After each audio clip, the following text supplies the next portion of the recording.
Hey, it's me, Vicky Marie. Good morning, good afternoon, good evening, wherever you are in this crazy world we're living in. So let me just make sure I got my phone ready.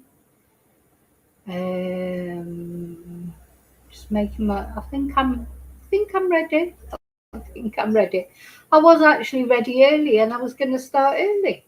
And then, as always, usual chaos just before I start life. Things always start happening. I haven't put my banner on, have I? There you go. Started there. So, how are you? It's Saturday if you're watching this live. Um, from a still very hot Spain that I'm talking to you from, though it is cooler. It's only 30 degrees, which is better than 40 degrees, isn't it? It's also quite windy. Um, but it's very hot wind. It's not a refreshing breeze. It's like that hairdryer wind again. I don't know if that's good or bad for the wildfires that we've got. So before I start with this video, I just want to say a little prayer for everybody who's caught up in these horrible wildfires in Spain, in France, in Europe in general, probably all over the world. I don't know any wildfires anywhere. And the animals, especially because, of course, the human toll is bad enough, but there'll always be a lot of animals suffer through wildfires, etc. So a little prayer just for everyone, really. I've seen some videos of the Guardia Civil here in Spain. The rescue services rescuing animals. As far as I know, nobody in this particular set of wildfires in Spain, nobody's been killed as far as I know. So that's good. People have been evacuated in time. So let's hope, that continues. But yeah, there'll have been a lot of animals that, will have perished in these fires. And just a little prayer for everybody and hope they stop soon. It's definitely cooled down a little bit, but as I say, it's windy. I don't know if that's a good thing for wildfires. There's a problem with wildfires, of course. It can change direction in a flash, can't they? So, the emergency services can feel like they're getting to grips with it, and then boom, for gust of wind, and they change direction, and it's just horrible. And of course, resources are stretched to the limit. Anyway, let's hope that things calm down soon, and all the wildfires, wherever they are under control, and people can return to their normal lives. I mean, I was thinking, imagine, somebody knocking on your door and just saying, right, got half an hour, if you've even got that, got half an hour to pack a bag. What would you do with your animals? You know, our German Shepherd. What would we do with her? What's that? So the sound has come on somewhere. Where did that come from? I swear I've got gremlins. Definitely gremlins. Yeah, yeah. I just don't. If my son wasn't here, I wouldn't even be able to control her to take her anywhere. So anyway, I've been thinking about it a lot. So just prayers going out to everybody who's affected, and let's hope things get back to normal soon, whatever that is, of course. What is normal? So, just no idea. Anyway, what we're going to talk about in the main part of this video, after I've said my thank yous, etc., we're going to talk about two things. We're going to talk about Celeste Rivas. Oh my goodness. So the more details that are coming out about this horror,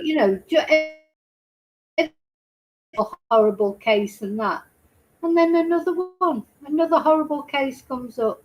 This little girl, her little face, Look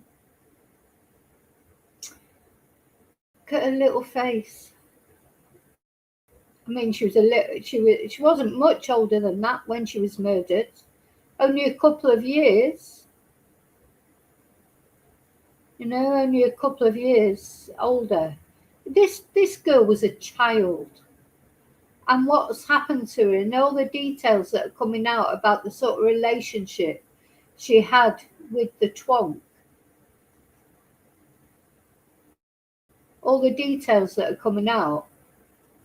It's just getting worse and worse, isn't it? Anyway, we're going to talk about that, what's happening in that case. It's like the preliminary hearings at the moment. I don't see how this. I mean, he's pleading not guilty. How can you plead not guilty? The evidence is so overwhelming against him. I wouldn't be surprised if it turns into a guilty plea or some sort of plea deal, because I just don't know where his defence are going to go. Anyway, we're going to talk about that. And then we're going to talk about Anne Widdicombe. We haven't talked about her just for a few days. We're talking about her a lot. And I'm just going to tell you about her funeral, which is planned, the family private funeral, but apparently later on there will be some sort of a more public memorial service. And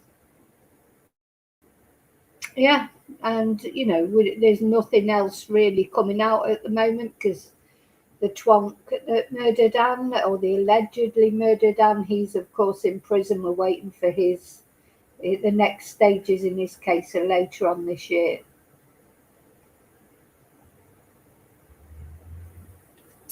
But yeah, I'm going to talk about that. So first of all, though, I'm just going to say thank you to everyone, of course.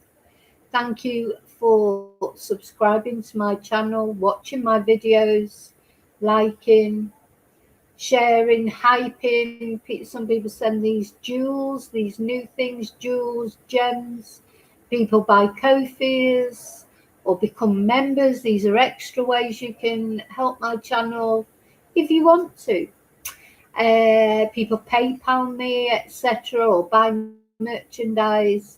Thank you for all the ways you support my channel, free or otherwise. Just thank you, because certainly, and at the moment especially, the support that you give me is really sort of helping me, because I'm very despondent at the moment. You might have noticed it's just one thing after another. Obviously my sister died a couple of weeks ago. It's her funeral on Monday. And then anyway, if you watch my channel regularly, you'll know just like catalogue of disasters recently. But what keeps me going is my followers. And, because sometimes, honestly, I really do think, why am I even doing this? And then I know why I'm doing it. Oh, look, I'm getting jewels. So we still haven't quite worked out the jewels. Oh, thank you, Lily. Silver star jewels. I think you can only do jewels on what's the word, on the phone, I think. Can you only do it on horizontal feeds? I'm not sure. But anyway, StreamYard now, they are, because at first these weren't coming up on StreamYard at all, but I can see that these came up straight away, which is good. So yeah, 2 jewels. It just feels nice to get 2 jewels. I love jewels. And then 200 jewels for sunshine. Yeah, that's lovely. Thank you, Lily. It's a very positive, I don't know, just feels nice to get jewels, doesn't it? Thank you. So sweet. Yeah. So I think that's it for my thank yous. But thank you for the jewels. Every now and again, I might put those up just to remind people that they can do it, because I'm not sure. Does it come up on your phone, like as an option? Oh, let's see. See, I can't on my phone here. Let's see if it comes up. Can I send myself jewels? Oh, is this gift sent with jewels? Will appear immediately.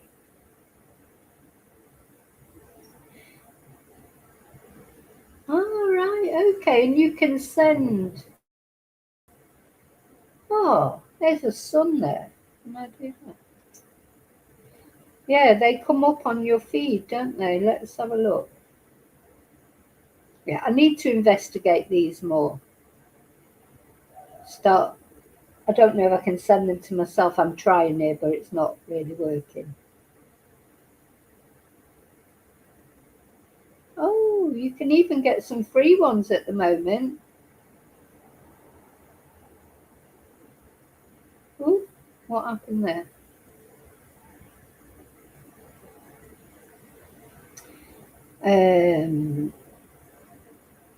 So I'm just trying to send myself some jewels.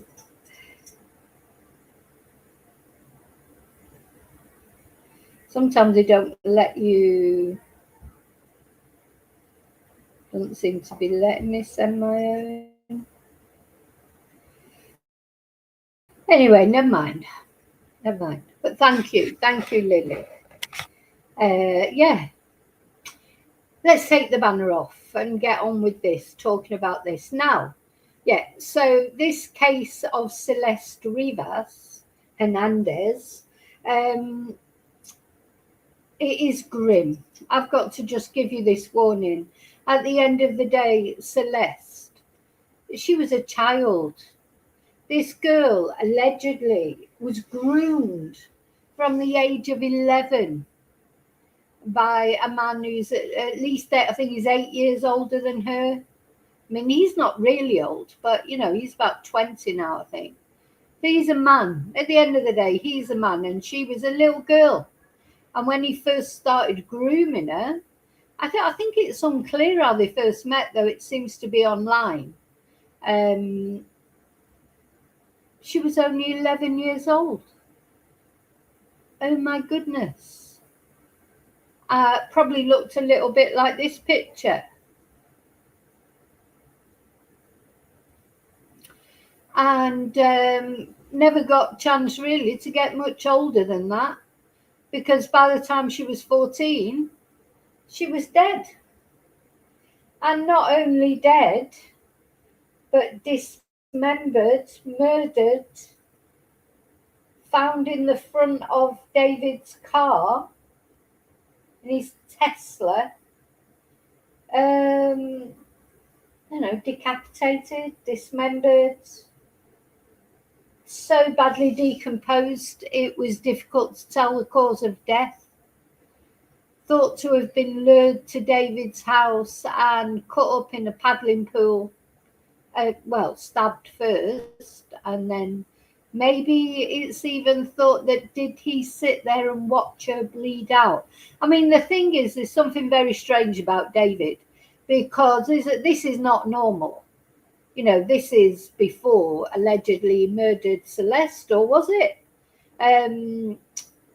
He was writing songs about murder. He's a pseudo intellectual that's always on there. Was always on his TikTok talking about God and the meaning of life, and the meaning of his songs. But really, to me, he's just full of shit. Only a young girl would be impressed by him, because he talked such a load of rubbish. Anybody older would think, what? What a twonk. What a complete twonk.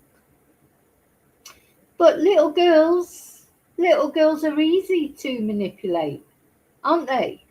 Little girls like Celeste, easy to manipulate.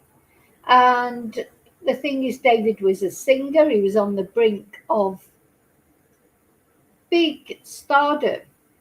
If he wouldn't have murdered Celeste and been arrested for it, he'd be probably still on his European tour by now. He was on the verge. He was doing well anyway, but he was on the verge of being, superstar, really, an international star. And a lot of people are surmising, is that why he killed Celeste? Did Celeste pose a threat to him? That if she was going to come out and expose him for being a PDF? And did he decide, oh no, she's not going to be able to do that, I'm going to get rid of her? But why did he not dispose of her remains? He seemed to carry them around for months. He did buy a chainsaw. In fact, he bought 2 chainsaws on Amazon. He bought an incinerator. He looked, his Amazon list was like,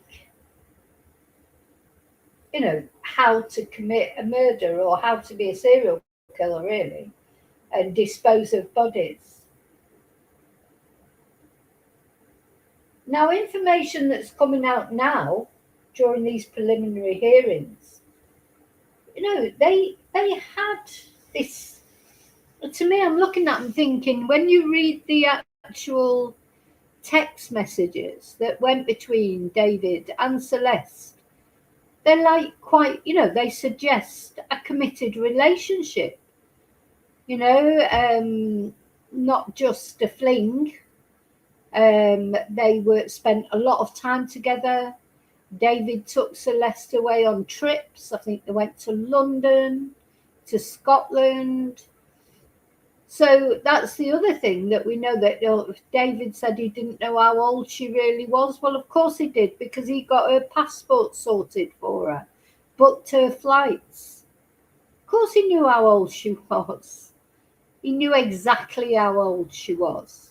And in his text to Celeste and in hers back to him, it's a very surprisingly mature relationship for it, because she was only 13 by... we don't know exactly when their relationship got physical. We don't know exactly when it got physical, do we? But if he was grooming her from 11 and she died when she was, 13 or 14, because it's not clear exactly when she died. She never became an adult, did she? But the texts between them are like surprisingly adult, I think. So this little girl was faced with decisions like whether to have an abortion or not, decisions that a grown woman would struggle with. Because whatever you think of terminating pregnancies, whether you're a supporter of it or whether you're against it, and we all have our views for various reasons, I think surely what everybody could agree with, it's not an easy decision, and it's something you've got to live with for the rest of your life. Now, I've been lucky enough in my life, I've never had a termination. But, I never was in a position where I had to consider it. I don't know what I would have done in certain circumstances. I would never judge somebody whether it's something I agree with or not, because until you're actually in that situation, you don't know what you might do. But what I do know is I know people who have had terminations and have regretted it for the rest of their life. I also know people who've had terminations that, I won't say they're happy with the decision that they made, but they accept that it was the right decision at the time. But I also know several people who wish they had never done it. So what I'm trying to say is these are big decisions. They're not decisions that a 13-year-old should have to make. A grown woman struggles with that decision of whether to have termination or not. Anyway, that's a decision Celeste had to take, and David encouraged her in that. But, let's suppose Celeste would have lived and they would have split up. I'm sure David would never even thought of that termination again. But Celeste, it was her body, it was her who had to go and have the termination. I'm sure that would have lived with her for a long, long time. And I imagine that when you do have children later on in life, how could you look at those children and not think of the child that you terminated? Anyway, that's how it strikes me. So what I'm trying to say is, this little girl was being forced to make decisions that would have been difficult for an adult, never mind a 13-year-old. Thanks to him. He was a man. Why, apparently they were using the morning after pill. Why wasn't he putting using a condom? Or, uh, was he just thinking, oh, well, it's all right if she gets pregnant, she can just have a termination, or she can just take the morning after pill? 13-year-old girls shouldn't have to be doing that. Anyway, that's one thing that has come out in this hearing, the text, the intimate text that went between them. As I say, they show that it was actually a serious relationship. It wasn't a fling. And David seems to really care about Celeste in the texts and things. Now, I just want to read you this thread. And this seems to suggest, now we don't know if Celeste's mum and dad knew about their relationship.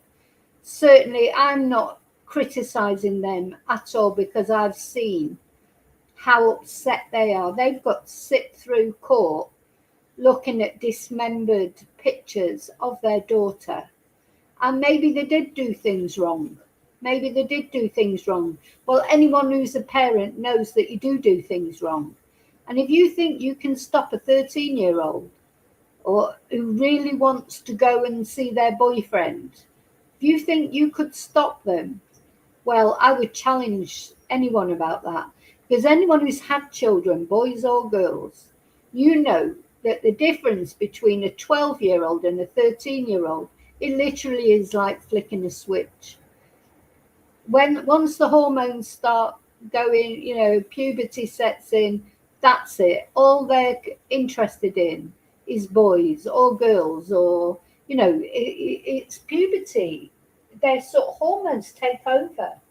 And trying to stop someone of 13 going to visit an 18-year-old, I'd say it's pretty virtually impossible, because I think even I've seen it a million times on crime shows. Even if you lock them in their bedroom, they'll find a way.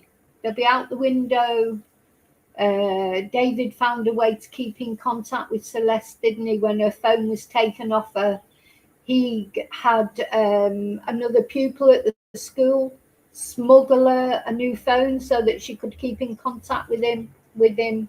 You can never underestimate the determination of a teenager to continue a relationship. So anyone criticising Celeste's parents, I would just say that to them, have a bit of a heart. They're the ones that are having to live with this. I'm sure whatever they did wrong or didn't do wrong, they're already living with it. So they don't need you to tell them that they were bad parents or whatever. And I don't know that they were bad parents.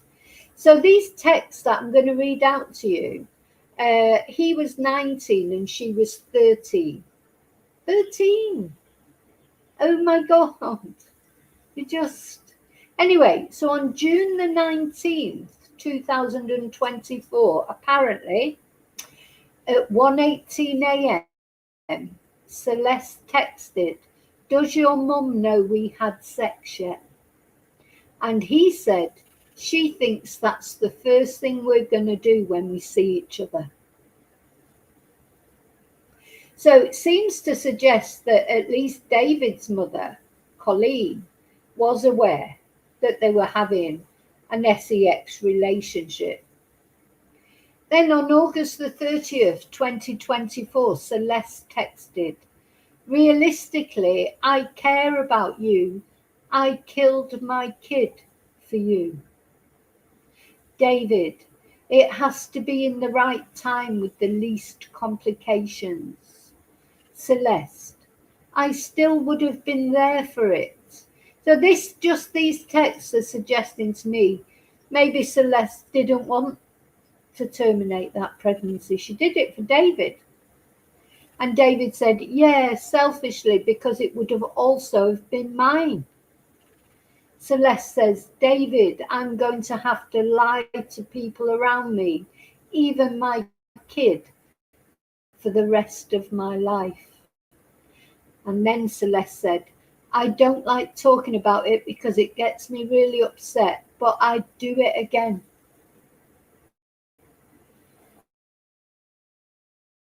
Ay, ay, ay.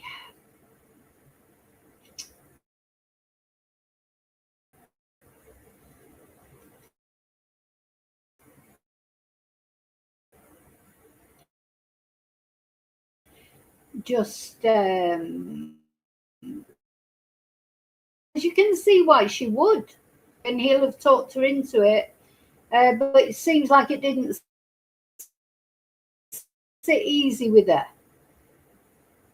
Anyway, allegedly, of course, allegedly. What's other things that are coming out? So, yeah, these texts. Why is this little girl being forced to make decisions that even a grown woman would struggle with? What else?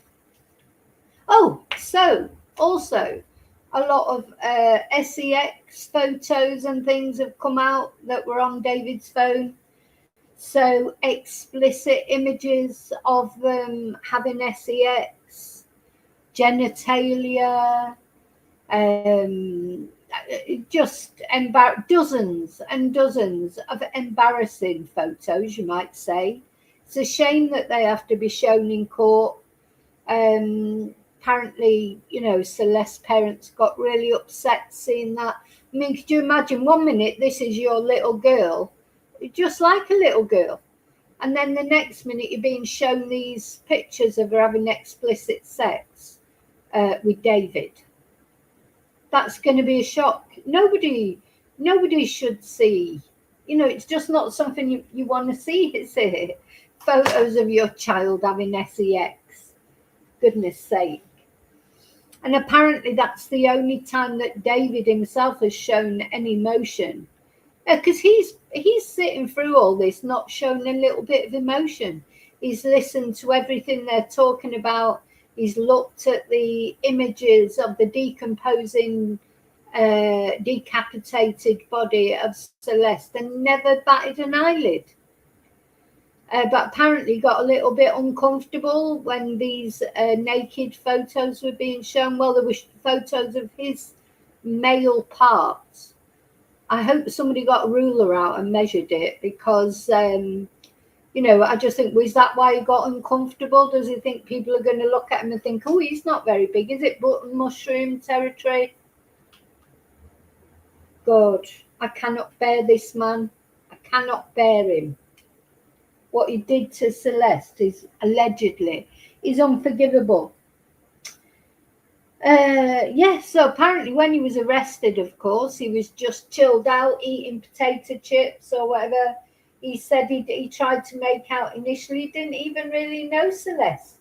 She was just some girl and she told him she was 18, but then somebody else told him she was 13. He knew exactly how old she was because he'd seen her passport and booked her flights and things. So of course he knew how old he was. And apparently when all these texts were going backwards and forwards about whether Celeste should have a termination or not, he asked her, is it my baby? That's just the bloody cheek of it. And he said to her, oh, it's just that my mum always said I should ask that question. I think his mum is a bit of an enabler, to be honest. That's what I feel reading between the lines. It reminds me a bit of Madeline Soto, really, because it's like, I suppose if Stefan Stearns wouldn't have pled no contest, all Madeline's images that he had on the phone would have been brandished around the courtroom, wouldn't they? All the videos he had, all the photos of her in compromising positions. So that's the only good thing about the fact that Stefan Stearns pled no contest. But of course, it means he never had to explain what happened. But it's spared, I suppose, I suppose, Madeline, the, what's the word? And well, I say embarrassment. I mean, she was deceased, of course, but you know, the ignominy or the just the horrible thought that images, sex images, would be brandished around of her, would be brandished around the courtroom. So that didn't happen in the Madeline Soto case. Now, I still feel that David might try and get a plea deal at some point. In which case, I wish he would have done it before now, so we did, you know, those images didn't have to be flashed around the court. Anyway, now something that I've just started to think about this, because of course the generally accepted theory at the moment is that Celeste was maybe threatening to expose David because she'd found out he was. This is what people are saying. I'm not saying it's true because we don't know yet the truth. But that David, people are saying, or the rumors that are going around, is that Celeste had found out he had other women, you know, that he was texting, etc. She started to get a bit annoyed about that, a bit jealous about that. She was threatening him with exposure. This is one thing that people are saying. But you know, something else has occurred to me since these texts have started coming out. Because apparently, you know, going back the whole relationship, the messages that went in between David and Celeste, he's the one doing all the pursuing.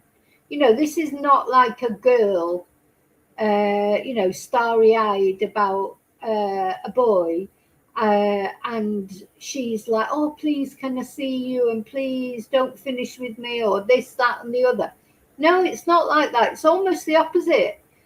It's like David, he's pursuing her.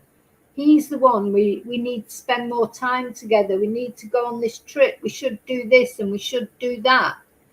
And I've just started to think, what if the motive for killing Celeste was in fact that Celeste was trying to finish it with him? Because she had said to him she was sick of it. It was just lying around having sex. She wanted more to a life than that. You know, she wasn't clinging to him. If anything, he was clinging to her. Did she tell him she was going to leave him? Maybe she met somebody else. You know, you just wonder, don't you? We're getting this narrative that, you know, he killed Celeste because she was threatening to expose him. But was it the other way around? Did he kill her because she was trying to get away from him? We know that most violence in relationships happens when a partner is trying to leave. I would imagine with David, Celeste would have been like his possession. That's why twonks like this pick young girls, because he couldn't get away with it with older women, because they won't put up with it the same. You know, he's picked a young girl because she's easy to manipulate. And it just makes you wonder, isn't it? Did he look on her as his possession? And when Celeste maybe did start growing up and getting more independent, you know, and maybe she was saying to him, well, we know she was saying to him, I want more to my life than just sitting around having sex all the time and not doing anything else. I want more. Maybe she was starting to outgrow him a little bit. You know, maybe at 11, she's still immature, obviously, but you know, girls can mature quite young, like mentally. Maybe she started to see him for what he was. I don't know. Just occurred to me because the way of these texts that have gone between them, it is always him. Let's spend more time together. Let's move in together. Talking about marriage, talking about having children in the future when it's the right time. It's always him instigating those conversations. So was Celeste actually murdered because she decided she didn't want to see him anymore? I just wonder. Is it a possibility? Anyway, because we're thinking that it's because he had a lot of course, he was on the brink of superstardom, and he disposed of Celeste because of that reason. But then why did he hang on to her for so long? Maybe he couldn't bring himself to dispose of her. Maybe because you can't. The thing is, we can't understand the way these twonks' minds work. Sometimes they just can't let go, even when the person's dead. Sometimes they bury them somewhere, close by, so they can go and visit them. It's their secret, where they are. It's like a control thing, So very strange that he didn't dispose of her in all that time. I think, but anyway, this whole case is weird, isn't it? In the worst way. Now I'm just going to read for you what the County of Los Angeles medical examiner. Now it took them a long time, remember, to release the details of the autopsy, and this is what it said. The cause and manner of death determination for Celeste Rivas Hernandez. They determined that the cause and manner of death is multiple penetrating injuries caused by objects. The manner of death is homicide. So that's what was finally decided. So, but they did not release their findings, did they? For quite a long time.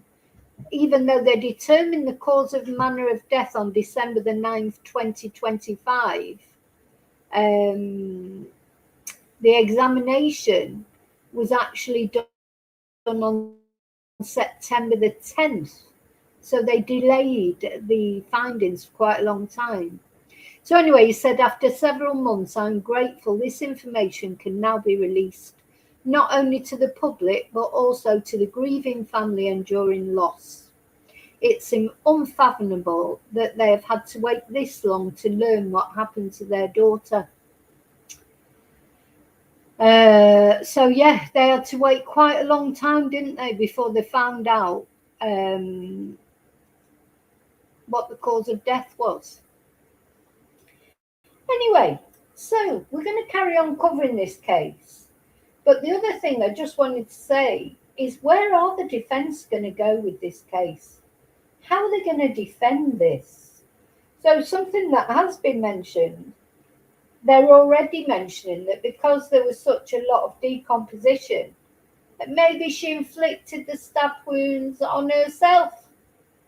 Is this the crap this guy's going to come up with? Is he going to say she attacked him and then turn the knife on herself? Is this what he's going to say? What other defence have they got? I think either he is going to change his plea when all this overwhelming evidence comes out. Surely his defence will advise him of that. Or he's going to come up with some total cock and bull, cockamamie story that she came round there with a knife. You can just imagine it. She came round with a knife and she threatened me with the knife, and then I said to her we were finished, so she turned it on herself. I mean, I can just hear this twonk saying it, because he is a complete twonk. And you know what? He can lie effortlessly. He lies. He's lied right from the beginning by saying that he hardly knew her. And now it turns out, they were in an intimate relationship. And even though she was a child, they were in an adult relationship, even discussing, things such as terminations, etc. The texts that went in between them were the texts that would go in between adults, not a man and a child. So he lied about all that. He's an effortless liar. So is that what he's going to do? come up with some lie. Yeah, self-defense. Turned up with a machete, Your Honour, or whatever knife implement it was. Yeah, she turned up and she threatened me with it, and before I could take it off her, she turned it on herself and, stabbed herself in the ribs. I could just see him saying it, to be honest. He is that much of an idiot, because he is a thicko as well, because he thinks he's covered his tracks, because he thinks he's a pseudo intellectual, but he could only he's intellectual next to an 11-year-old girl, but if he was in a jury of his peers, like, with actual men and women, grown men and women, they would just think, oh, what an idiot. Well, that's what I think whenever I hear him talk. Whenever I watch an interview of his and he's babbling on all his pseudo-intellectualism, you just think, what are you talking about? You can tell he's just talking a load of rubbish. But that's the sort of thing that can impress a little girl, isn't it? Or his fans, who are all quite young. Anyway, that's what I wanted to tell you about poor Celeste. These are the preliminary hearings that are going on at the moment. So this is to decide whether it should go to trial or not, and what evidence can be presented in trial, etc. So there's been some horrible. It's been very gory because the actual remains have been shown in court. Turns out there were 9 air fresheners in that Tesla, all covered in maggots. It's grim. The details of this case is grim.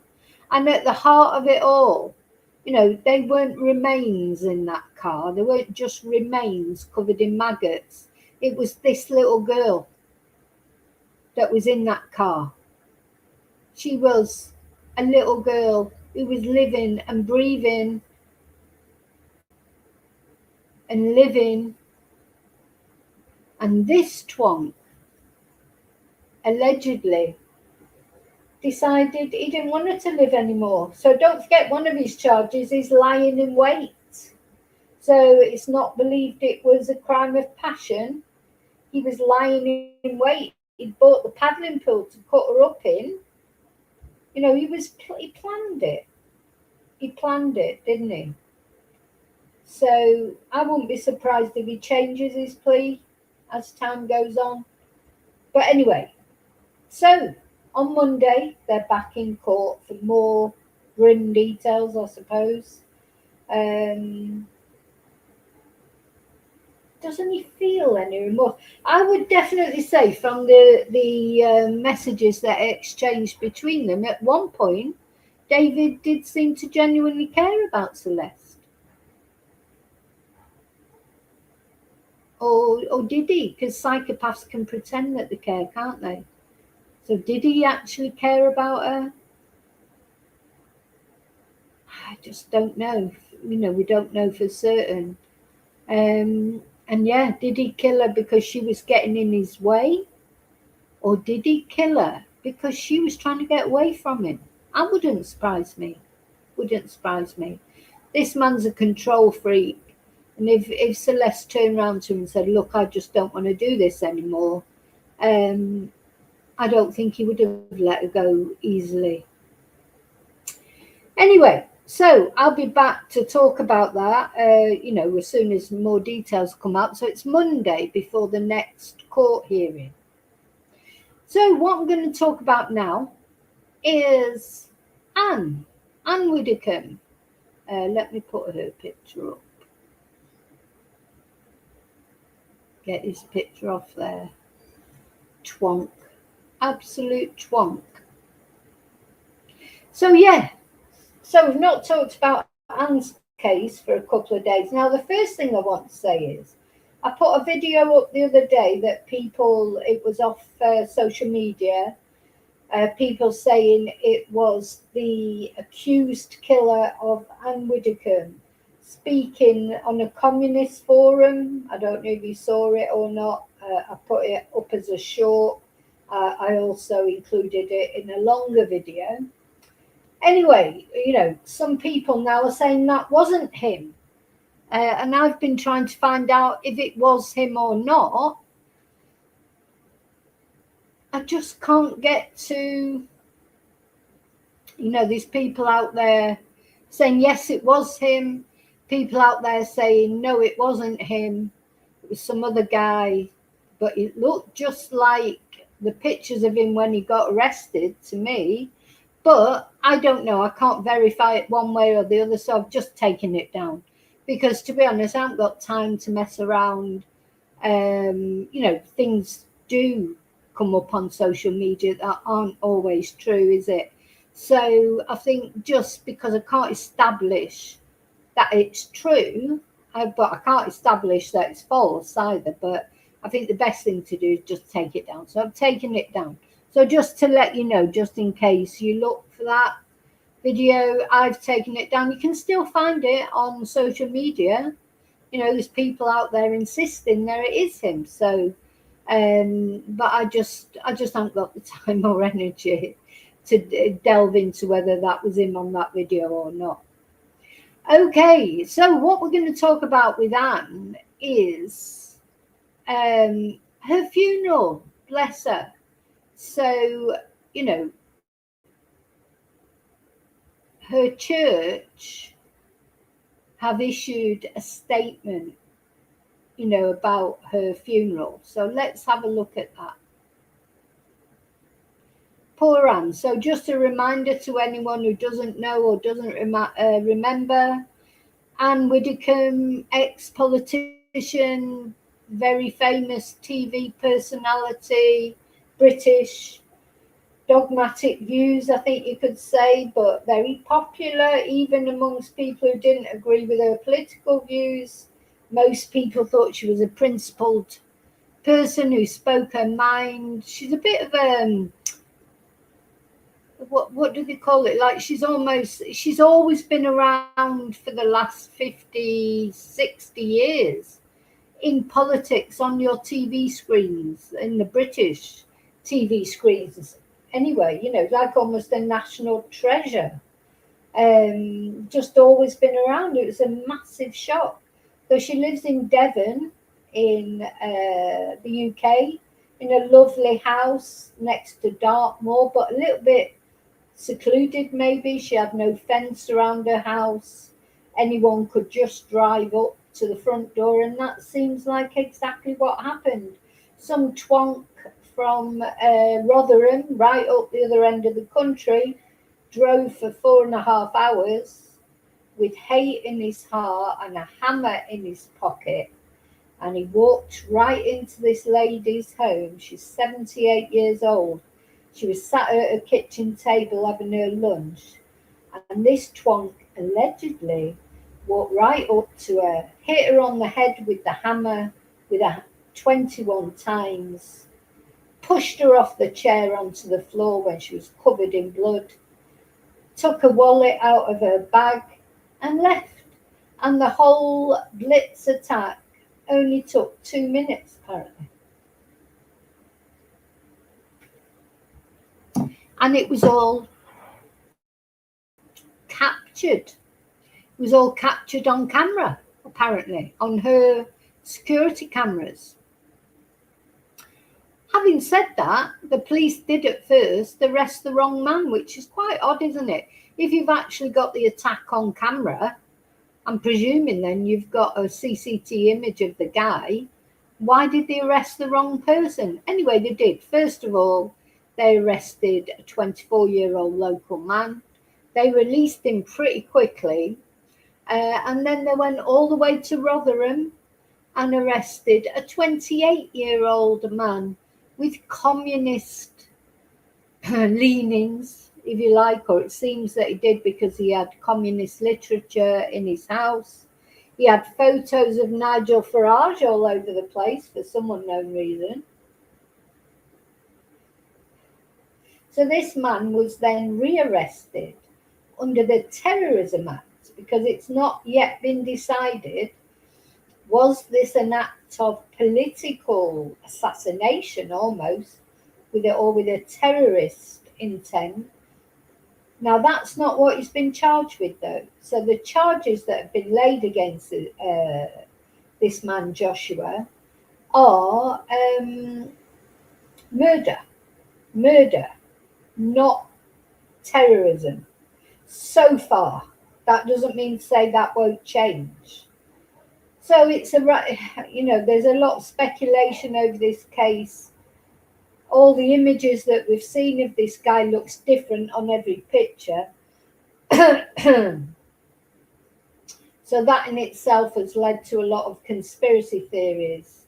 And there is something strange about this, because I just find it strange that, first of all, Anne's death was announced as, a death, just a death, not a murder. It was announced by her agent that Anne Widdicombe had died at the age of 78, and everybody was eulogising about her. And then it turns out she was murdered later that day. I think that is definitely strange. How do you release that someone has died before it's been declared a murder? I don't know. It's odd. It's all odd. And is it that the police made such a cock up that they really did think she'd just fallen off her chair and banged her head? Is that what they really thought at first? Apparently, if she'd been battered over the head for 21 times with a hammer, wouldn't it be difficult to relate that to a fall off a chair? I mean, maybe if she'd been hit once, maybe, but 21 times. I mean, no offense, but she must have been a mess. Maybe nobody got that close. Maybe that was an assumption that was made. Nobody would want to get that close to a dead body, would they? So, especially not when there was blood everywhere. So, yeah, makes you wonder, did they not realise till they actually got her to the autopsy that, in fact, it was a murder? Makes you wonder. Anyway, I think it's been dealt with better since the terrorism police have taken over. Because, of course, the other thing is they were insisting, the Devon and Cornwall police, it's not terrorism, no evidence that it's terrorism, it's definitely not terrorism. And then suddenly it was, oh, hang on a minute, we're passing it over to the counter-terrorist police. So that peed everybody off, because why didn't they just say, we don't know if it's terrorism or not, until they established the facts? Why be so insistent it wasn't terrorism before they actually knew that it wasn't terrorism? So there's a lot of controversy about poor Anne's case. But at the end of the day, this is a 78-year-old woman who's been brutally bludgeoned to death in her own home, in the kitchen, as she was having her lunch. It's disgusting that anyone could do that. And this man, I don't care if he's got mental health, I don't care if he's got brain tumour, I don't care if whatever's wrong with him, there is no reason for what he did to Anne Widdicombe. It's disgusting, and he deserves everything that's coming to him. He's a great big hulking man, and he went all the way up there just to murder her, a little 78-year-old woman. Disgusting. So that's what's at the crux of all this for me. It's elder abuse. He's picked on a soft target. If his real beef, if you like, was with Nigel Farage or the Reform Party in general, why didn't he go and attack him? Why was he attacking Anne? Because she is an easy target. That's why. He found out she lived alone. She's 78 years old. He's a great big hulking brute of a man. And off he went. Hi, Wesley. Yes, no effing excuse. Definitely no excuse. I don't care if he's got ADHD, if he's got autism, if he's got schizophrenia. I don't care what he's got. I don't believe it anyway. Because I'll tell you what, he was sensible enough to plan it all, to go all the way up there. He had the confidence to walk straight into her house and attack her in a blitz attack. Then come home and have a pizza and then put the bins out You know what I mean? He's not a non-functioning wreck of a man, is he? Anyway, let's get on to something more positive, which is nice things that people have said about Anne. Now, the first thing that I do just want to show you, because I never read this out at the time, this is the statement that was given by Shabina Mahmood, who's the Secretary of State, and still is even after the left-wing coup of the Labour Party and the twonk Andy Burnham becoming Prime Minister. Um, this was published under Keir Starmer's government, but you know, doesn't matter. She's still the Secretary of State, and this was the statement Shabina Mahmood made in the House of Commons about Anne. And there she is. I don't like her. I think she's quite good actually at what she does, but I don't like her. I don't like any of this new Labour government, I'm afraid. So, with permission, Mr. Speaker, I wish to make a statement about the death of Anne Widdicombe. It's with great sadness that I say these words. My thoughts today are with her family, her friends, all those who loved her. Anne Widdicombe dedicated her life to politics and public service.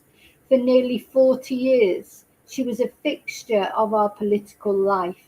She brought conviction to our politics, grounded in her profound Catholic faith.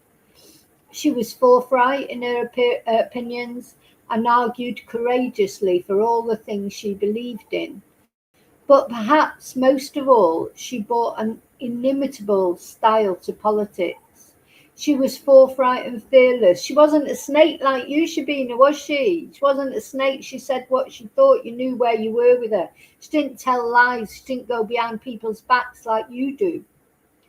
She was forthright and fearless, as Lord Howard of Lympne can attest. She had a memorable turn of phrase, and she was joyful. She thought seriously about ideas. Is this not sharing? I did share this. Let me go back to just show you the photo of Shabina Mahmood if you don't know who she is.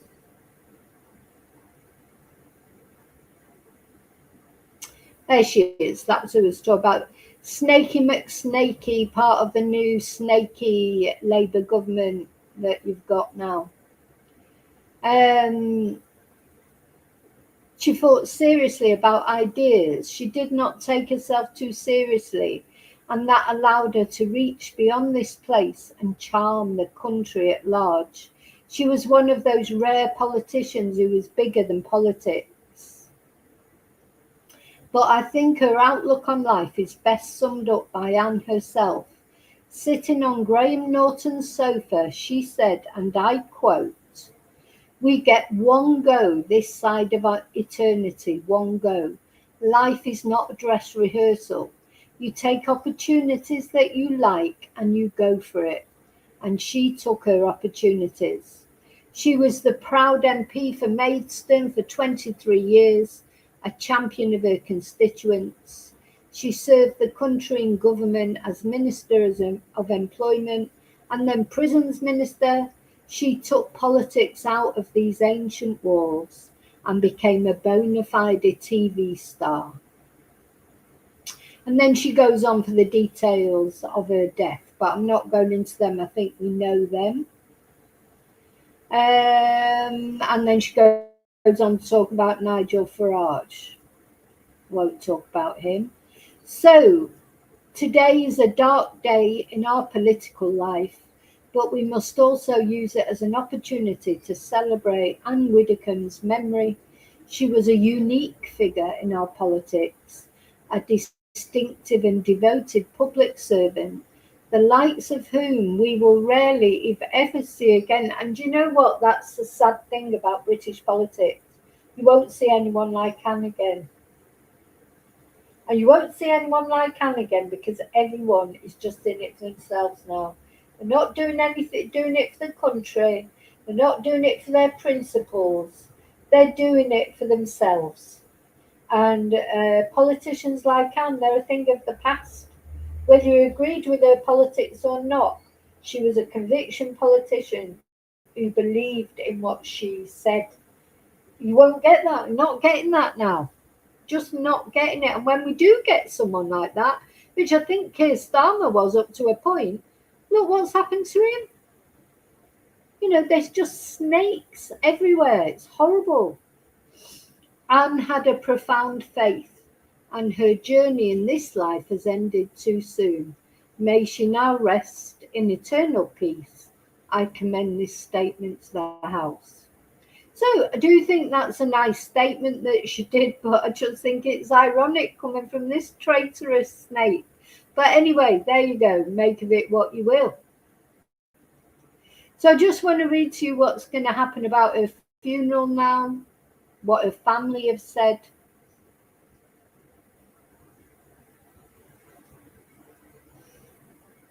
Let's have a look. Share screen.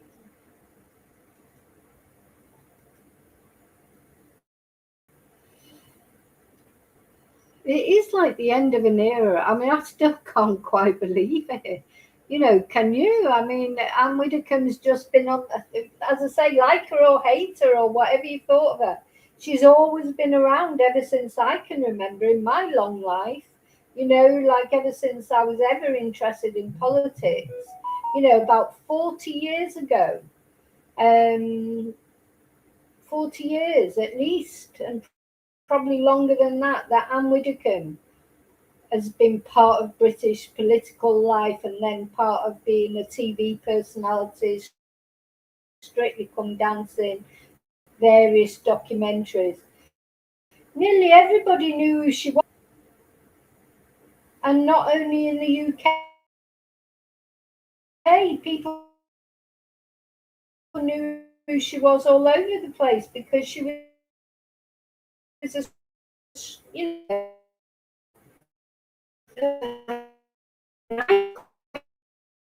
say whether you believed in her or you didn't.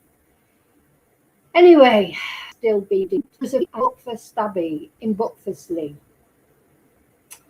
So she repeatedly referred to the taking of the knee as a pointless gesture. So now she was forthright in taking the knee. That divided them. Everything divides people these days, isn't it? Feels like every gesture you'll get like people think and 50 people think it's terrible. She was a person who thought that taking the knee was pointless. That's fine, that's her opinion. The funeral of former MP Anne Widdicombe is still being prepared for death on July the 8th, and her family she will worship. A statement released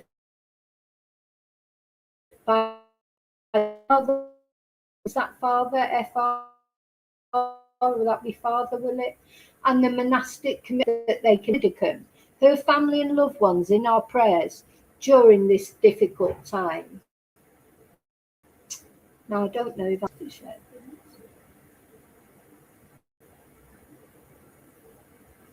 There you go. Finally. This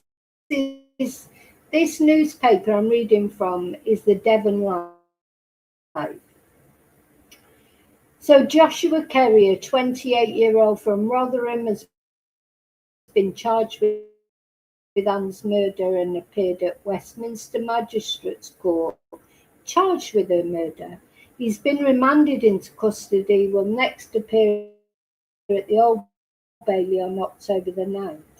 And a provisional trial date has been listed for June the 8th, 2027.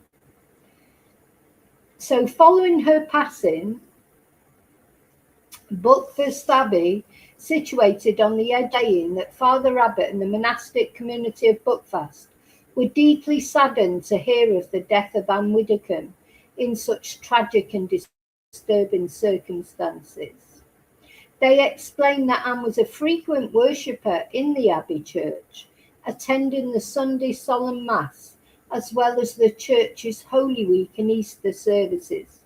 So a comforting thing is, and she was a committed, her faith was rock solid, absolute. She believed in the next, in going Jesus and going on to the next life, etc. So we can only hope then and take comfort that Anne has passed on to the next plane, and she's with her brother and her parents, and of course David Amos, another politician that was murdered a few years ago. Um, he was a great friend of hers. You just hope that when we, to go on to the next life, what it is. And the only thing that comforts you is you hope that you see those people again in life, that you read, and that's the best we can hope for. And that, I do believe that, and Anne certainly believed it. I think she was more of a believer than me. I'm always a little bit of a doubting Thomas. Anne was a committed, knew her as a kind and warm character.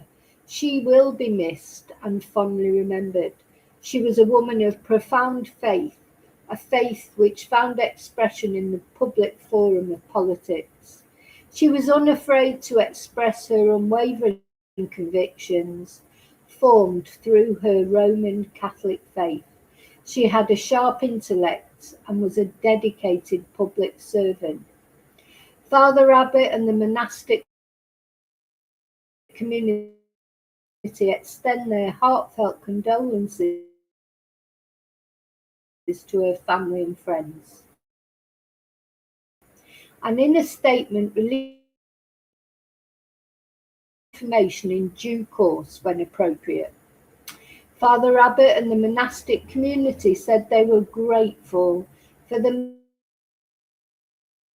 sympathy and support that have been received. Now, I don't know where Anne is at the moment, where Anne's body has it been released for burial? Anyway, as I get more details, I will come back to you with the details. There'll be a very private funeral, first of all, where there'll only be invitations. But then I think they're planning some more of a sort of a public celebration, because they've probably received so many commiserations from the public. The public have felt this, haven't they? They've felt this. It's like, a wave of sadness through Britain, and also, of course, the brutality of it. And someone like Anne, the eulogies that were being given before we knew that she'd been murdered, they were lovely enough. When it was announced that Friday morning that she died, everyone was coming out and saying nice things about Anne. As I say, whether they agreed with the politics or not, there was always something positive you could find to say about Anne. And then when it was found that she'd been so brutally murdered, it's just turned into an outrage now, hasn't it? And even more angry that people are, that somebody did this. Somebody took Anne's life, and Anne still had quite a lot of years left in her. Her mum was in her 90s when she died. There's no reason why Anne wouldn't have lived to be in her 90s. So she might have had another sort of 15, 20 years to give to the world, if you like. And anyway, it was taken from her by the twonk, Joshua. I'm not even going to show his photo. I will see what happens there. Can't wait for the trial. Just get him put away for the rest of his natural. I think he'll get a big sentence if he's found guilty. But there's probably a lot more to come out about that case yet. Yeah, the Southport killer, what Wesley is referring to there in the chat. So the Southport killer, who killed those beautiful 3 little girls at the Taylor Swift workshop in Blackpool, in Southport. He's been sent to Broadmoor. Now, I've got to say, I do think he is mental. I do. He is genuinely mad. I think, sometimes I think prisoners use it like to try and get a cushier sentence. But I do think that Widdicombe is genuinely uh, mad. You know, I don't know that he needs a proper assessment. So what they've decided is it's not safe to keep him in prison. I don't think that's just for him. I think it's not safe for the prison guards, for the other prisoners, because he's just out of control. He's definitely absolutely Fruit Loop. So he needs assessing. I don't know if he'll ever get better. He might end up in Broadmoor for the rest of his life in a straitjacket. I don't care. But I do genuinely think he is mad. I don't think he's putting it on. I think he is mad. Whereas other prisoners, they try and pretend to be mad. That's what Ian Huntley tried to do. But in Broadmoor, they will soon work it out whether he is genuinely mad or not. And if he's not, if they work out that he is just putting it on, he'll be back in the prison population again. But yeah.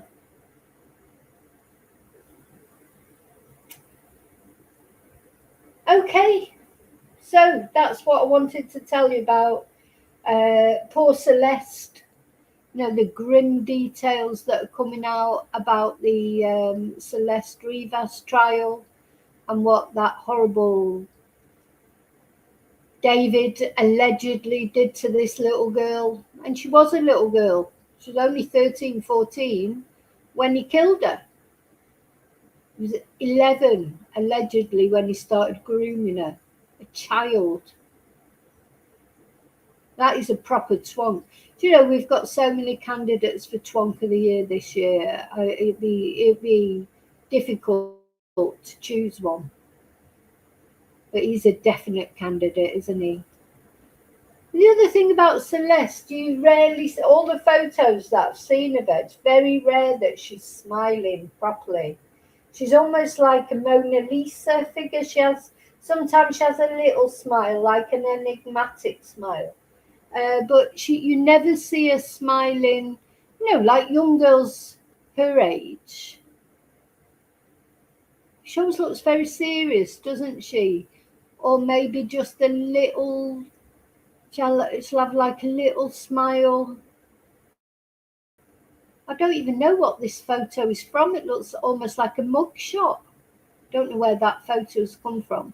But this one of her when she was quite young, that is how you normally see her, with that little sort of half smile, but never a beaming smile like you normally see on young girls, teenage girls.